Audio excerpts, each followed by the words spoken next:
Recording progress.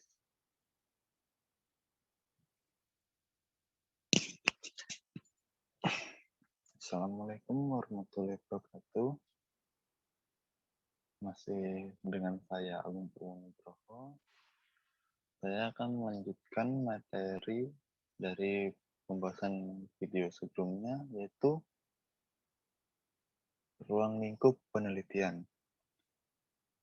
Ruang lingkup bisa diartikan lebih khusus pada materi atau hal tertentu.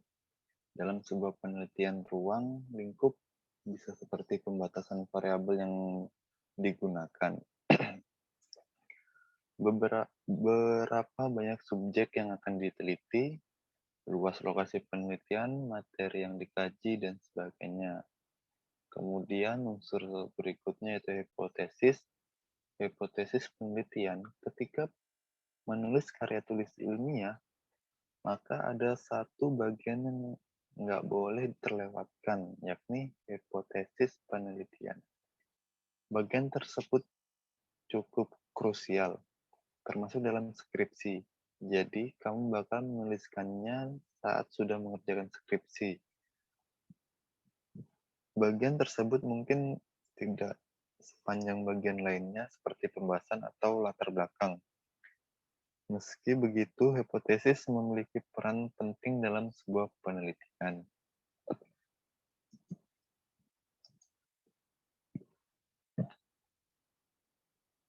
Yang bagian B, landasan teori dan tujuan pustaka. Landasan teori berfungsi untuk menyajikan ulasan teori dengan memformulasikan sintesis teori yang akan digunakan sebagai dasar pemecahan masalah yang diteliti. Di pihak lain, tinjauan pustaka berfungsi untuk menyajikan ulasan penelitian-penelitian yang telah dilakukan sebelumnya, yang kemudian dibandingkan dengan penelitian yang akan dilakukan ini. Baik teori maupun penelitian yang diulas diarahkan kepada pemecahan masalah yang diteliti, sehingga setelah penelitian itu selesai dilakukan dan hasilnya dilaporkan, diketahui apakah teori tersebut perlu dikembangkan lebih lanjut dan apakah penelitian ini dapat menutup kekurangan penelitian-penelitian sebelumnya.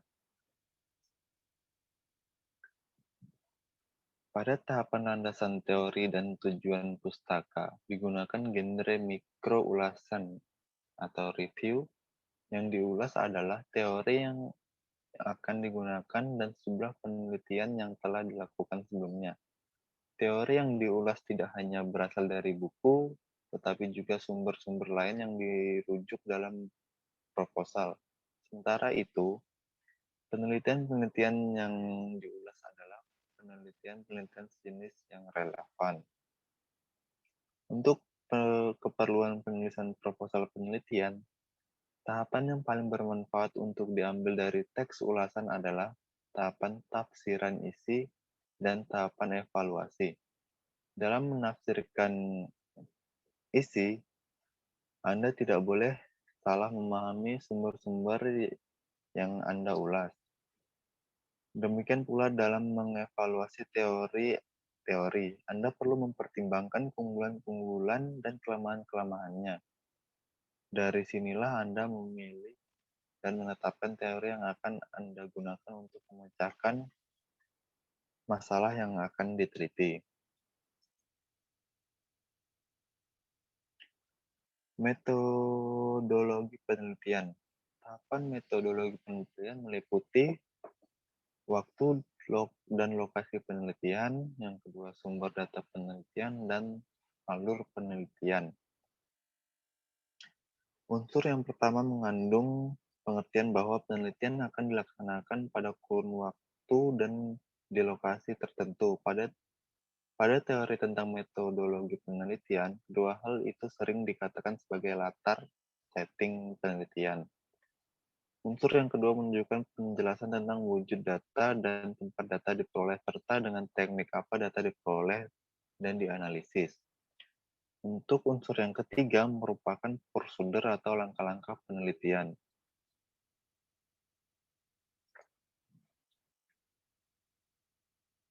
Dari ketiga unsur tersebut dapat dinyatakan bahwa tahapan metodologi penelitian menyajikan pendekatan, metode, dan teknik penelitian yang akan diterapkan, termasuk langkah-langkah yang akan ditempuh. Genre mikro yang digunakan pada tahapan metodologi penelitian adalah deskripsi, laporan, dan prosedur. Deskripsi digunakan untuk memaparkan wujud data serta waktu dan lokasi penelitian.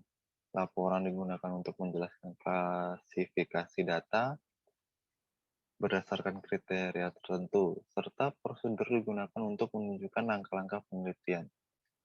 Salah satu pertimbangan utama untuk menentukan jenis metode yang akan digunakan adalah tujuan penelitian yang telah ditetapkan. Sebagai contoh, jika tujuannya adalah untuk menguji hubungan, metode yang akan digunakan adalah metode penelitian korelasional. Jika tujuannya untuk membedakan hasil dua perlakuan, metodenya adalah eksperimen.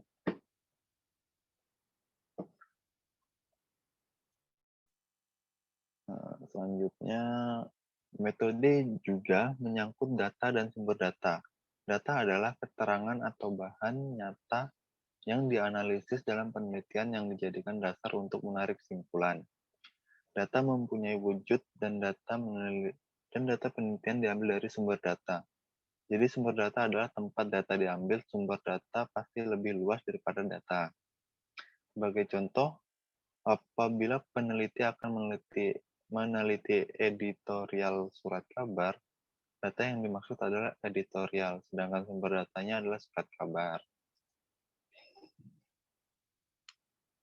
Persoalan lain yang perlu mendapat perhatikan pada tahapan metodologi penelitian adalah langkah-langkah pelaksanaan penelitian. Langkah-langkah itu ditempuh secara prosedural atau secara berurutan. Uraian tentang tahapan penelitian menyangkut penjelasan tentang langkah-langkah penelitian yang akan dilakukan oleh peneliti. Bagian ini sangat penting sebab akan menjadi panduan pelaksanaan teknis penelitian.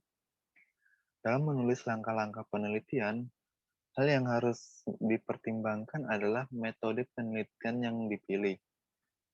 Hal ini sejalan dengan kenyataan bahwa perbedaan metode akan berpengaruh pada perbedaan langkah penelitian, baik dalam tahapan pra-penelitian, tahap penelitian, maupun tahap pasca penelitian. Daftar pustaka. Meski tidak dimasukkan ke dalam tahapan pada struktur teks proposal penelitian, daftar pustaka merupakan kelengkapan yang sangat penting. Oleh sebab itu, masalah ini dibahas secara khusus, cara pengisian daftar pustaka yang lebih terperinci, misalnya dari sumber antologi, surat kabar, majalah, atau internet. Dapat Anda eksplorasi sendiri dari buku manual di atas atau dari buku-buku lain yang relevan dengan mata kuliah metodologi penelitian. Prinsip yang paling mendasar pada penulisan daftar pustaka adalah bahwa semua karya yang dimasukkan ke dalam daftar harus disusun secara alfabetis berdasarkan nama belakang penulis karya tersebut. Hal ini berlaku bagi baik penulis asing maupun penulis Indonesia. Simpulan tentang struktur teks dan hubungan genre pada teks proposal. Setelah mengobservasi, mengeksplorasi, dan menganalisis teks proposal penelitian, dapat membuat kesimpulan tentang struktur teks dan hubungan genre yang ada di dalamnya, yang secara ringkas dapat disajikan di bawah di dalam tabel. Struktur teks genre dan genre mikro pada proposal penelitian. Pada struktur teks pendahuluan, genre mikro yang diharapkan yaitu eksposisi dan atau meliputi deskripsi. Fungsi retorisnya memberikan latar belakang penelitian yang akan dilaksanakan permasalahan yang akan diteliti. gambaran tentang tujuan, pentingnya masalah itu diteliti, dan pendekatan metode teknik yang akan digunakan untuk mencapai tujuan tersebut. Pada struktur teks, landasan teori, dan tinjauan pustaka, genre mikro yang diharapkan yaitu review. Fungsi retorisnya menyajikan ulasan teoritis tentang dasar pemikiran yang akan digunakan untuk memecahkan masalah penelitian, kemudian menyajikan ulasan tentang penelitian sebelumnya dan perbandingannya dengan penelitian yang akan dilaksanakan. Struktur teks selanjutnya itu metodologi penelitian. Genre mikro yang diharapkan yaitu deskripsi dan atau meliputi laporan prosedur. Fungsi retorisnya yaitu menyajikan pendekatan, metode, dan teknik penelitian yang akan diterapkan, termasuk langkah-langkah yang akan ditempuh.